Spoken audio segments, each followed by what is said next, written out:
سر رمضان کے حوالے سے آپ کی کوئی کنٹینشن ہم نے فیس بک پہ پڑھی ہے؟ جی ہاں، میں نے رمضان پہ بہت کہا ہے، بہت وہ کیا نام ہے فقرے بنائے ہیں، لیکن یہ کہ وہ فقرے ذرا آسانی سے تلاش کیے گئے کہ جس میں رمضان کا لفظ بھی آیا ہے۔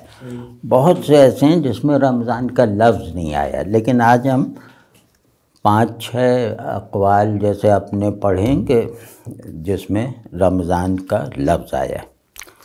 رمضان میں جس نے دیکھنا سیکھ لیا،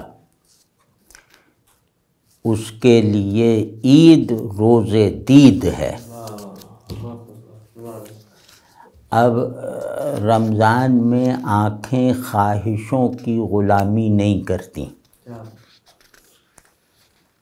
آپ سمجھیں تو آنکھوں کی بینائی بھی اخلاص سے سرفراز ہو جاتی ہے، یعنی بینائی میں اخلاص پیدا ہو جائے تو وہ جیسے اللہ کی حضوری میں رہنے والا ماحول آنکھوں میں پیدا ہو جاتا ہے، یعنی آنکھیں پاک بینی کا ماحول رکھتی ہیں، تو اس پاک بینی کے اثرات جو ہیں وہی اللہ کی حضوری کے احوال ہیں، ٹھیک ہے نا۔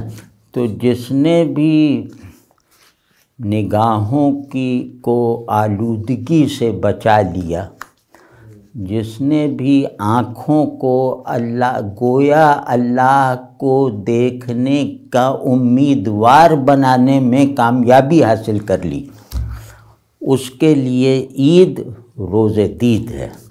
رمضان بھر وہ جو دیکھنا چاہتا تھا، اگر وہ اس خواہش میں ہر روزے میں اضافہ کرتے ہوئے مستقل رہا اور ثابت قدم رہا، تو عید اس کے لیے روز دید ہے، یعنی اس کی خواہش دید عید کو پوری ہوتی ہے۔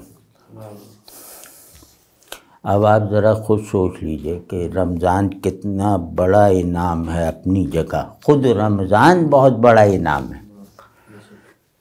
اس طرح ایک اور ہے کہ رمضان میں آندھیاں نہیں چلتی،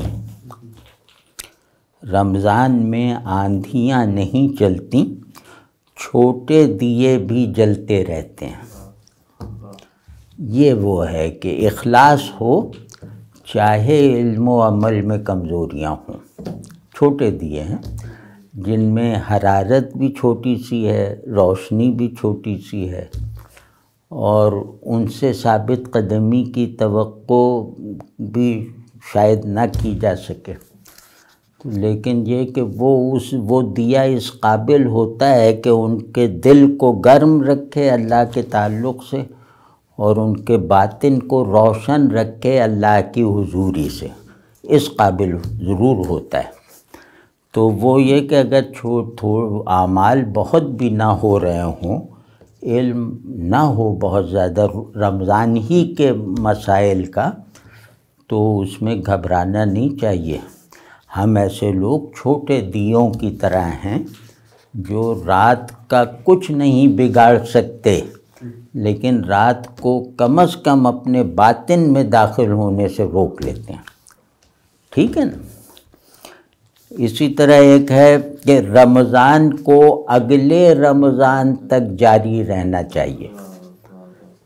یہ مطلب عام کہ رمضان کی سے حاصل ہو جانے والی برکات کو اور احوال کو اور مجاہدانہ استقامت کو، اللہ کے لیے سب کچھ چھوڑ سکنے کے جذبے کو وہ محفوظ رکھنا چاہیے اگلے 11 مہینوں تک، تاکہ اگلا رمضان ان کچھ اور نئی منزلوں کے راستے کھول دے، ٹھیک ہے نا۔ یعنی کہ رمضان کامل بناتا ہے، جو بھی کامل بننا چاہے وہ کامل بن جائے گا، اور کمال جو ہے وہ فکسڈ چیز نہیں ہے، نقص فکسڈ ہے، نقص کا ایک سائز ہوتا ہے، کمال لامتناہی ہے اگر وہ اللہ کی نسبت سے ہے۔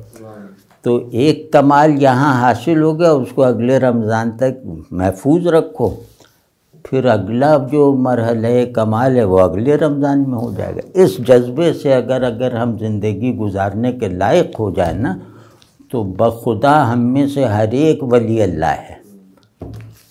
ایک اور ہے کہ شعبان فصل بونے کا مہینہ ہے، رمضان کاٹنے کا، اور شوال اسے ذخیرہ کرنے کا۔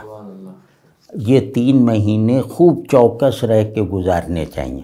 شعبان میں تیاری کرو رمضان کی، یعنی روزے میں نہ ہوتے ہوئے روزے سے پیدا ہو سکنے والا اخلاص اپنے اندر پہلے سے پیدا کر کے دکھاؤ، تاکہ یہ معلوم ہو جائے کہ افطار بھی اخلاص کا ذریعہ ہے اور صوم بھی اخلاص ہی کے لیے ہے۔ تو وہ یعنی کہ رمضان کی تیاری کرو عبادت کے لیے، انفاق کے لیے، ذکر کے لیے، محنت کے لیے۔ اور فصل شعبان میں بو دی گئی، رمضان تک وہ فصل برابر ہو جاتی ہے، اور رمضان اس کو جیسے کٹائی کا مہینہ ہے، اور جو فصل کی کٹائی سے اکٹھا ہوگا شوال میں اسے محفوظ رکھ کے ذخیرہ کیا جاتا ہے کہ 11 مہینے تک اس میں گھن نہ لگے بس۔ تو اسی طرح شعبان میں توبہ کرنے والا، یہ سب بالکل عملی باتیں ہیں۔ شعبان میں توبہ کرنے والا رمضان شکر میں گزارتا ہے۔ توبہ کا سب سے بڑا نتیجہ شکر ہی ہے نا، کہ اللہ نے بتاؤ مجھ ایسے کو بھی معاف کر دیا۔ اب جو میں خود اپنی غلطیاں دیکھوں تو اپنے آپ کو معاف نہ کروں، تو جب میں خود اپنے آپ کو معاف کرنے کی کوئی جسٹیفیکیشن نہیں دیکھتا، لیکن اللہ کی رحمت ہے کہ اس نے ہمیں بھی معاف کر دیا، تو اب کیسا اس کا جو فوری ریسپانس ہوگا احساسات میں وہ شکر کا ہوگا نا، اور شکر بھی حیرانی کے ساتھ، اپنی عاجزی کے ساتھ۔ تو وہ بس ایسا ہی ہوگا۔ رمضان میں استغفار کرتے رہو، اور جیسے ہی پہلا روزہ رکھو گے تو شکر پیاس کو سیراب رکھے گا، شکر بھوک میں سیر ہونے کا حال رکھے گا، ایسا حال رکھے گا کہ اس بھوک کو توڑنا ذوقاً برا لگے گا۔